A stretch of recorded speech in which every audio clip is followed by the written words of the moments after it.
winners round action in pool play. The women's side of this tournament, we have USA versus Canada, all North American affair. Emily Day, Betsy Flint of the United States versus Sarah Pavan, Humana-Paredes from Canada. As you were saying, formerly known as the #1 team in the world. Spent much of the last season as the #1 ranked team in the world. They are a force, and the Americans are on the rise, beating a great Spanish team yesterday in pool. This is for pool supremacy here on the women's side. As right out of the gate, we see what Sarah's capable of. That is a hammer. The left, man. Sarah Pavan, actually a graduate of the University of Nebraska. Yes. A Cornhusker. But beach wasn't implemented yet, so she played indoor there, right? 4-time All-American. I mean, her list of accomplishments are pretty unbelievable. We'll see if we can get them all out by the end of this match. It's a nice start when you get an overpass on the first play of the match in the morning and you get to just let it go. Not entirely sure what just happened here. Looked like the Americans sided out. Cut shot. Board still shows just 1-0, so I'm not sure if we had a replay or what. Big stuff. No in the idea. angle. Big stuff. But Emily Day had a cut shot, went down, and then ball went back to the Canadians and started over, and now it's 2-0. Maybe this is one of those drills that you do where you're only allowed to kill the ball line.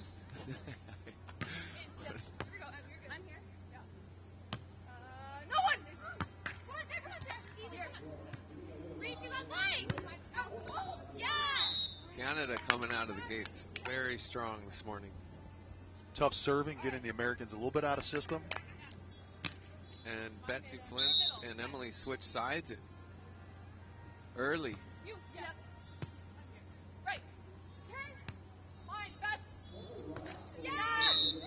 Tough chance there for the Americans. Looked like that ball might stay on the Canadian side, but ended up falling for the kill on the American side. The Americans will take an early timeout here, down 5-0, set number 1. That's a good timeout. Sometimes you just aren't awake. You got to narrow that focus, Rich. Yep. Like you were saying. Got to bring it back. Get your chi. 5-0. Casey, your favorite time of the day to play a match? Oh, man, without a doubt. The evening matches out of the loser's bracket. 6 p.m., sun going down. 6 p.m. contenders bracket. The wind starting to, I mean, it's my favorite. Those are the battles. Those are my favorite to watch and my favorite to play in. When it's life or death and it's 7, you're fighting to go to 5th. You're in 7th, so you're still in a good spot. You might have lost a winter bracket game in the quarterfinal or in 9th place to get to 5th, and so you're battling. But those are my favorite. Yeah, those were my favorite, even though it wasn't a winter bracket. I mean, obviously, Sunday at 3 p.m. is my favorite match to play. Yeah, the finals. Another big stuff from Sarah Pavan. Great cover there by the Americans. Mel with a chance. And a nice little cut shot. And the Canadians still rolling here. Yeah, those, for whatever reason, those do seem to be consistently the best battles, both on the court and from the spectators' viewpoint.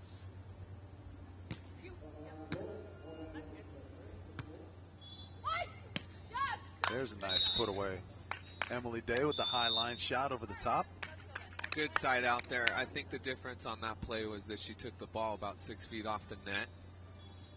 And Sarah Pavan being so long, she got, I don't know, 3 or 4 scuffs in that run. And so the USA putting that set further off the net, allowing Emily Day to go up and over, and then Sarah Pavan gets the ball and just, she's annihilating balls this morning early. Thus far, we're seeing some heavy heat from the big Canadian. Back on her standard left side this time, Emily Day just into the net. Little shaky start, but they'll warm up. Just got to do it sooner than later. 8-1 is big trouble against a team like Canada, looking like they are still the #1 team in the world right now, the way they're playing. Great dig. Then some kind of breakdancing move to get out of the way for her partner to try and run it down. Mel HP, we're going to call her, as I'm incapable of properly pronouncing Humana-Paredes. That was pretty good. I think you should stick with that, and I'll go with the HP. Great set. Great set. She's got a great touch on the ball. Yeah, it's interesting just strategically, the Americans have only had a couple opportunities to serve here early, but they've gone after Sarah Pavan, the bigger of the two Canadian players, both times. Over the top again, successful line shot. Yes, here we go. Sarah Pavan's, how tall is she? I wonder if anyone ever asked her that. She's 6'5". 6'5". Yeah. And she's a long 6'5". I mean, she is long. She is on this surface is going to be stuffing a lot of balls if people are going to be swinging. Which, when you play on a surface that's not as deep as the Southern California beaches,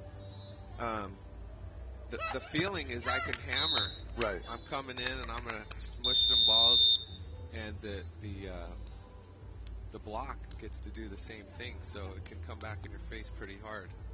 Yeah, we see a lot of terminal plays, one way or the other, right? Either people are crushing balls or people are getting stuffy. Yeah. And Sarah's winning that battle right now against the Americans. But they're smoothing it out. That last play again, Emily Day got a ball 8 feet off the net, made a nice shot. There's a dig by Betsy. And a nice little put away. Great dig. M. Day, a great bump setter. Shows that in transition there. The Americans' first real point and a little bit of signs of life. Yeah, still early enough. 10-5, they can come back. Oh, right on the line. Right on the line. Is it possible that the Americans are just trying to serve a side of the court? They feel like that far side away from us is the more difficult side from which to pass and side out.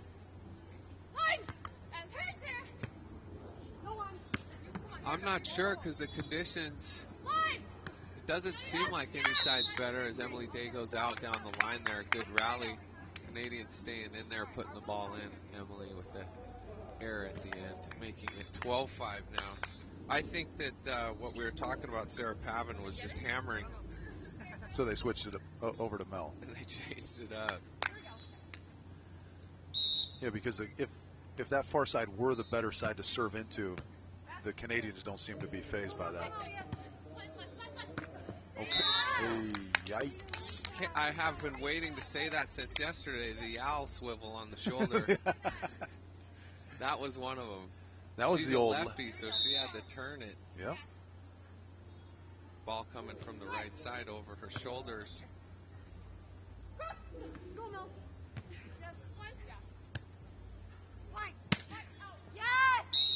That was the Canadian owl swivel up at the net. Montreal.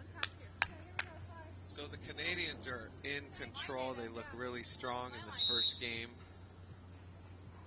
Digging everything, and if she's not digging it, Sarah's able to get a hand on it and stuff it. And this way. Go! Very confident in her swing, setting really good. Nice bit of communication there, too. You could hear Mel really shouting back, back, back, wanting that set around to the left side. I'm a huge fan of that. Being vocal, no matter what. Always talking to your partner, letting them know it's obvious that the ball's coming to you, but you still call mine. You ask for the set where you want it to be. You're always involved in the game. You're never watching your partner do something. You're always covering, talking, something. Yeah, that's one of those. We talk a lot about the concept of controlling the things that you can control, right? And communication is absolutely one of those things that you're always able to control, no matter what's going on in a match, right? You can decide how much or how little you're going to communicate with your partner. It's huge. I think it's one of the most important things for young players to learn, especially it's nice because you come from indoor where there's 6 people on the court and you really have to communicate because there's 6 people in a small amount of space. You're always constantly having to communicate and talk about where you're at, who's doing what, cover the ball, little faster game. So when you come out on the beach, you have to do the same thing, even though it's very obvious sometimes that the ball is going to your partner. I have for 25 years always said you or mine when the serve's coming over the net, depending on if it's coming to me or my partner. I just think it's important you stay engaged in the game, and you can benefit from those little things, covering. How many times have you seen a team get stuffed straight down and somebody covers it, saves it, and steals that momentum back? Absolutely. It can be a backbreaker. Yeah, you bring up an important point there, too. I think just communicating, even if the ball's not going to you, keeps you engaged in the play. Yes. Is there such thing, Casey Jennings, as too much communication? Yeah, if it's frantic and there's shouting and you can lose control a little bit. It's more of a stressful thing. Emily Day with a good block there on the angle. But like I said, a nice cover from Mel, and then a put away, and just you steal that momentum back. That's a good example of staying focused. They run a nice little push set out to the pin there in transition, do the Canadians. That was nice, smooth set. Little credit to their American coach, Scott Davenport, who I'm sure is thrilled with them implementing that. And yeah, he's sitting back there behind the court with Sarah's husband, Adam. I think he goes by Adam Pavan now. She forced him to take her last name. Really? Are you serious? No. Oh, because we were talking about that at the tables the other night. There's some people that take the wife's name. It's very progressive. It is. It's going to start happening, too. Adam Schultz is his name. He actually coaches Brittany Howard and Kelly Reeves of the United States. He's a good volleyball mind and kind of a genius guy in general, like a computer programmer writing code on his own sort of beach-specific data volley type program and so forth. How does the wife feel about that? Is that a conflict of interest? This is a direct quote from both of them. It feels like we have kids. So I'm not entirely sure what that means exactly. Does that mean that mom wants one thing to happen and dad wants another thing? I think that just means like I don't want them having Fruit Loops in the morning and mom's giving them Fruit Loops the next morning. Does that mean there's a conflict? Well, that just means I'm a big fan of mom if I'm a kid, right? Right now. Right now, yeah. Until 20 years, your teeth fall out. Yeah, until I have childhood obesity. Is that a jumbo shrimp? That was kind of a jumbo shrimp, but it was middle, sort of medium? a tweener. Yeah, maybe a jumbo medium shrimp. Didn't tuck it all the way into the corner. Because I have been in that situation of the coaching and talked to the wife about. I was talking to her about a couple of teams. I don't know, 2 years ago. Someone had reached out. And I said, hey, I got a call from so-and-so or a text, and it happened twice. And Carrie said, absolutely not. And I understood. I mean,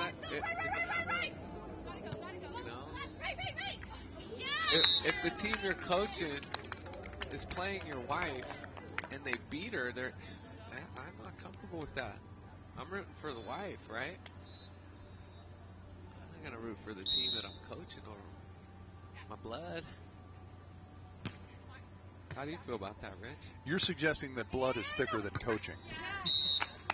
Absolutely. Okay. Sometimes, right? Sometimes, yeah. No, that's 60% of the time.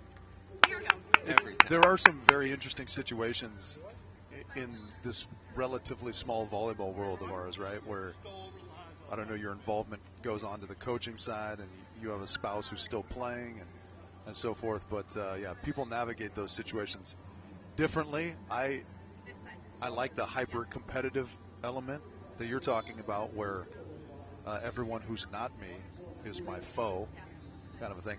I faced that kind of stuff with a guy named Eric Sullivan, who you probably know. When I joined the national team, he was the incumbent libero there, and every minute of playing time I saw was food out of his kids' mouths as he saw it, which is excessive, yes, but also what makes people great competitors, I think. Yeah. On a certain level, you know? Oh, yeah, for sure. I think it's good. Just don't want the spouse to come home and say, oh, you told him to serve me short, huh? Right. Really? Well, you know, so, I mean, you know, mine and... My hamstrings are really hurting. Yeah. Thanks a lot. Hey, guys, Carrie had Fruit Loops for breakfast. Maybe she's going to go into Wife's a not diabetic feeling coma. good this morning. Server.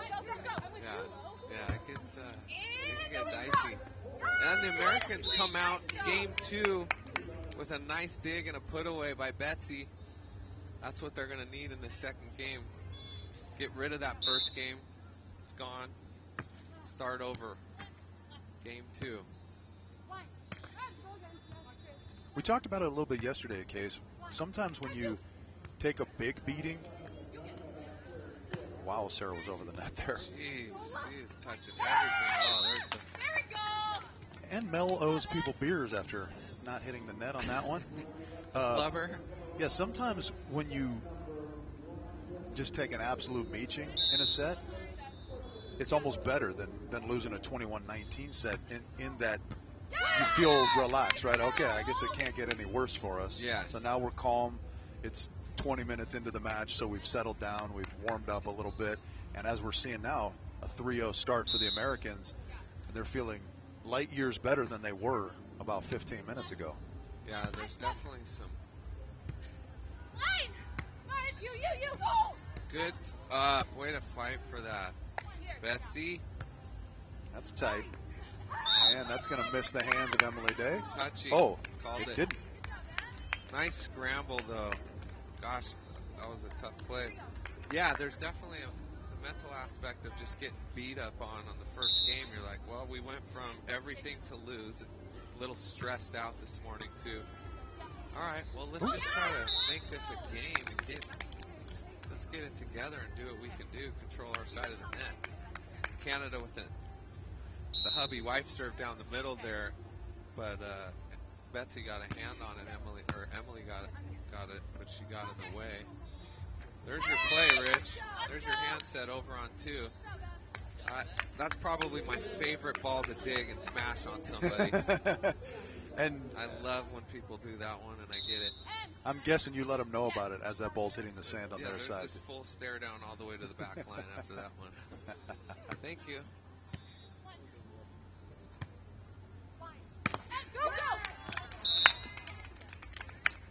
Even if you put that ball away, you just don't feel right, do you? I don't know. Nor do I feel right if my partner puts it away. I respect my partner slightly less. Yeah, you're like, you went for that over setting me. Yeah. Well, I respect that decision, but I just... 4-3 switch. Emily Day, tight set, cuts it. Mel's there with Betsy Flint. Good scoop. Good shot.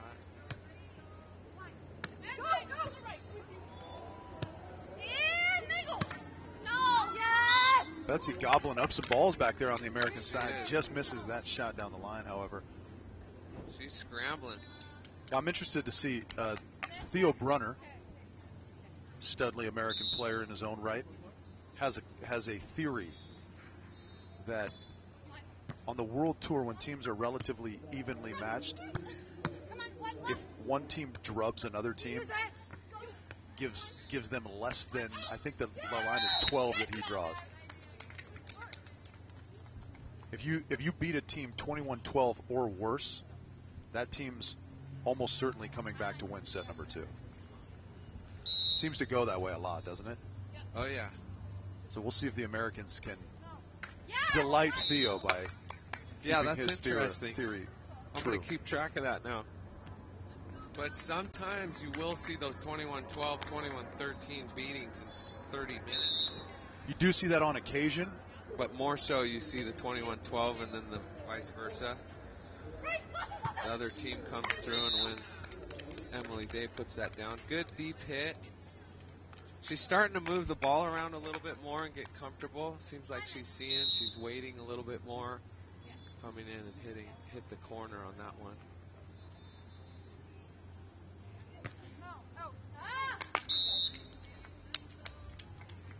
I don't mind that miss. No. First of all, you want to miss long. If you have to miss, you want to miss long over into the net, right? Because at least the other team's got to make a decision.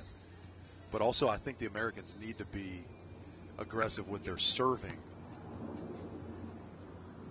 to keep the Canadians out of their comfort zone a little bit, right? For sure. The way they're playing. What a play from Sarah Pavan. Look out. I mean, the full jump, tuck, land, and dig by Sarah Pavan shows impressive athleticism there. She's got great touch on the ball. She's a great, I think she sets the ball so well. I've been watching, and smooth, good touch. 6'5", that's rare. Betsy with a good bump set.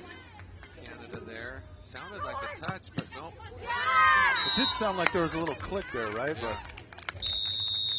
no argument given. And after the strong start by the Americans, the Canadians take a 2-point lead into this side change, 8-6. Taking the first set 21-10. This is for pool supremacy here on the women's side. The FIVB Las Vegas 4-star presented by P1440.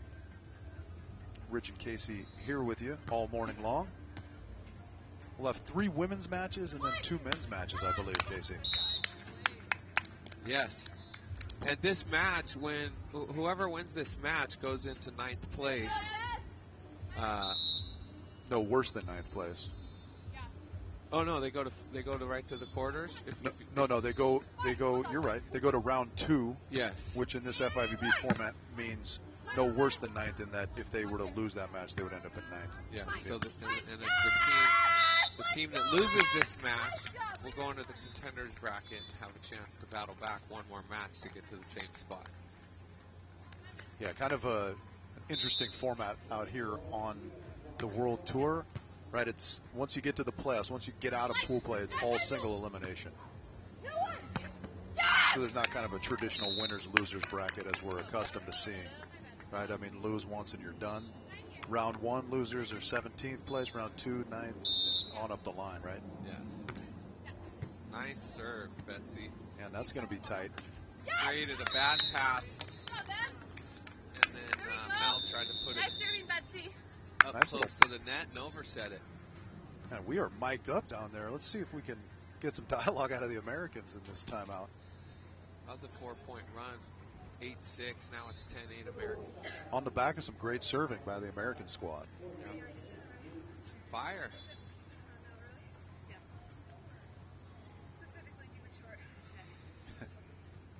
Getting a nice glimpse into their timeout here. Specifically deep and short. I like it.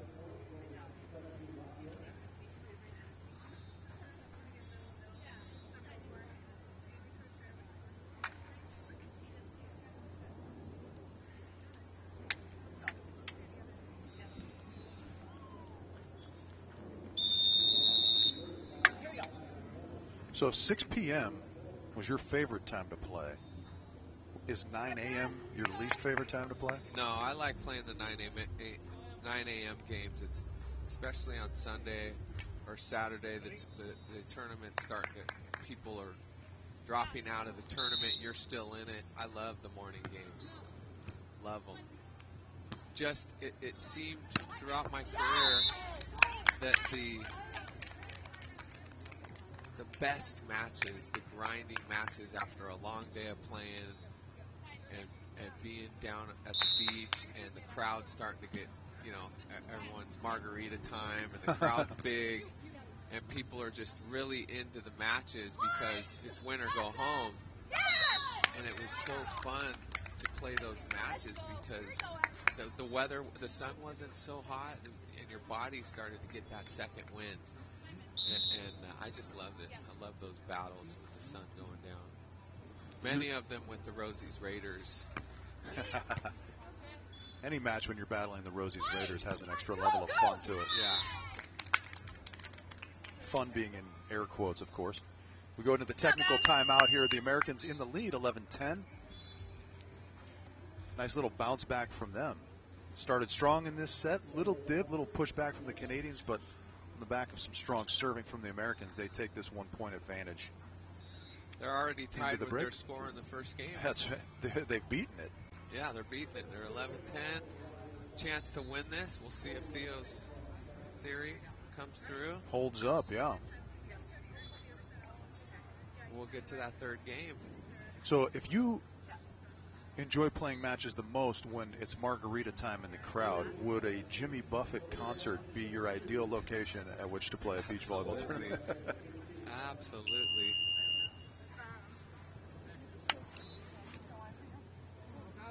Back then it was sangria and Dragon down at Hermosa. I'd thank the Rosie's Raiders for being there. Because every time they showed up, we won.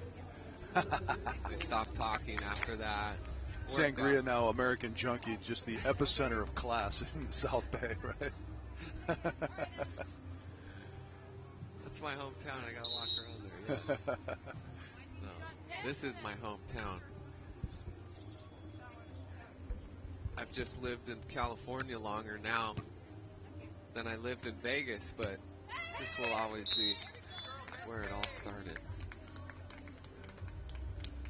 There's a shot on two. Mel lays out, gets a hand on it, can't get it back up though.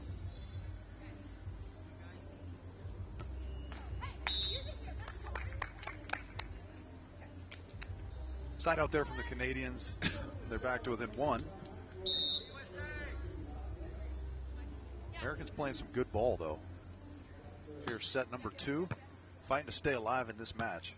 That one just long from Emily Day. What do you think? Let's go back. Level at 12 here now.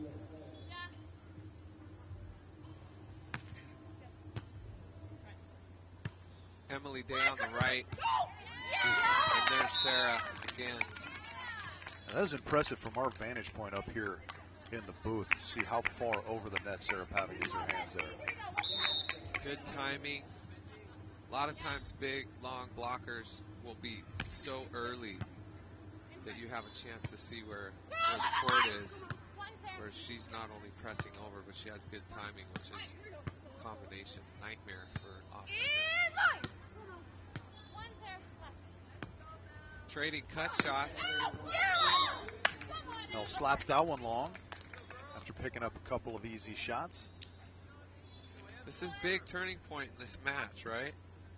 They want to put this away, and Emily Day and them want to steal some momentum. This is a turning point, 13-all. Huge match going into winter bracket, 4-star event, Olympic qualification points. What makes it so tough when you smash a team in a set? What makes it so tough to put them away in 2, do you think?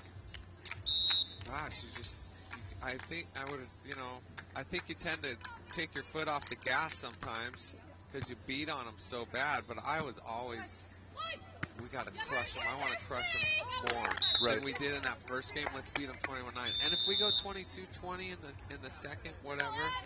But let's stay on point, stay focused, keep doing what we were doing. Don't get extreme and try to change anything. Or let's certainly not relax. I think a lot of teams, naturally human nature is to kind of take the foot off the gas and. Oh boy. That's not taking your foot off the gas. Yeah, that was a big swing cross court from Sarah Pavan. Yeah, I think when things go so easily for you, it's hard to snap to it when you get that inevitable pushback from the other side, right? It takes a little bit of time to kind of settle into that battle that you haven't been accustomed to getting in that first set, right? Yeah, exactly. One of the axioms that I use a lot with my squad that you know well from our coach at BYU, Carl McGowan, the greatest way you can respect an opponent, no matter who it is to go out and absolutely beat the snot out of them. Yes. Right? I mean, we've both been there on both ends of it, maybe.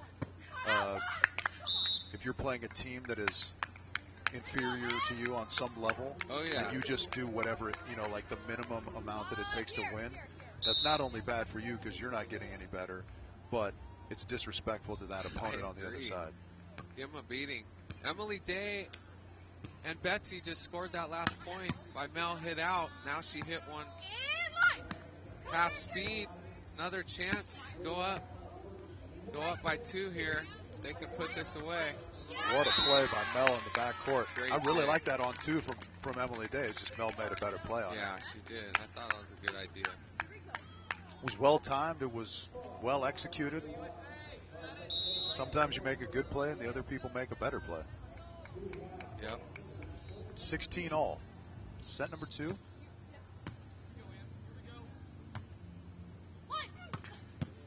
Mel's on that one in the backcourt. And that one's going to fall just inside the line. Good shot. She came in hard, kept her elbow high, and was able to just slime it down the line over Emily Day. It's a good shot. I like that one. Mel had a birthday last week. For those of you interested, I sent her a happy birthday text, and she said, my birthday is postponed until I get to Vegas, where I can celebrate it properly. So we'll wish her a happy birthday here now that she is in Vegas. 22. It's right around there. I apologize for not knowing the actual number, but it's in the 25 range. Puppy. Birthday in Vegas. I feel like she should have that Katy Perry song on a loop, I feel like it's your birthday in Vegas no matter what when you come here. I mean, it's always your birthday. Yeah. Hey, it's my birthday. You get a free slice of cheesecake at the Cheesecake Factory, and then it costs you $300 at the table when it spills out of your pocket. Yeah, well, they'll start you off with a $10 coupon. Happy birthday coupon to gamble. Get you started. Little Kickstarter. There's an on 2 from Betsy. Tie ball game. What do you want to see out of the Americans here? Last 4 points of this set. I like how they're playing. They're aggressive. They're going after it. They're smiling. They're talking a lot.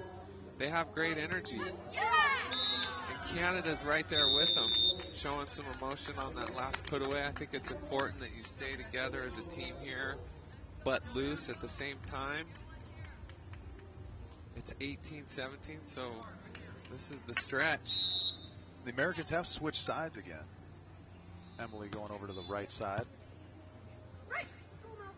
That's another nice on-2 shot from Betsy. Just kind of the tickler there. Yeah, she put it away. I'm curious to see when it's 19-19 or 20-20 if you get a little, and you got to be ready as a hitter. Emily's got to be ready. If she's doing that, just always be prepared for your partner to set you too, especially. That's tight. That's huge. Just finds the line. Just finds the outside of the line. With the pokey jumbo down the line. Right on the line to go up 19-18.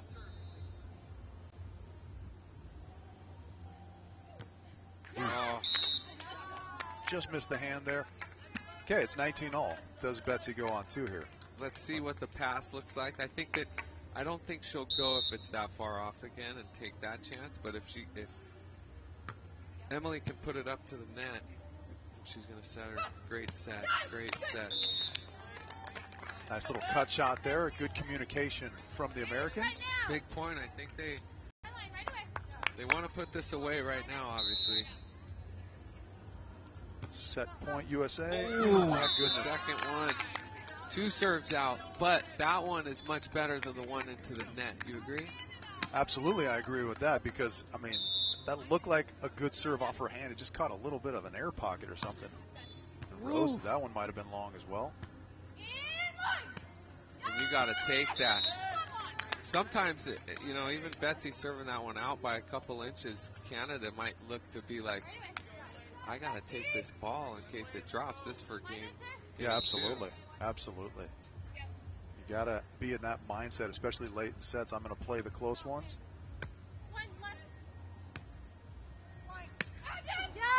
Nice little Taylor Crabb-esque wrap over the top there. Mel HP. Smooth little waterfall down the line. We'll switch sides at 21 apiece here, set number 2. Americans playing a great set of volleyball here, especially late. Seeing if they can extend this match to a third and decisive set. Good serve and a better pass by Emily. Everything she wants there. Ball off the net. Sarah's just patrolling the net, causes an error. Canada gets that lead. Talked a little bit about that concept yesterday, right?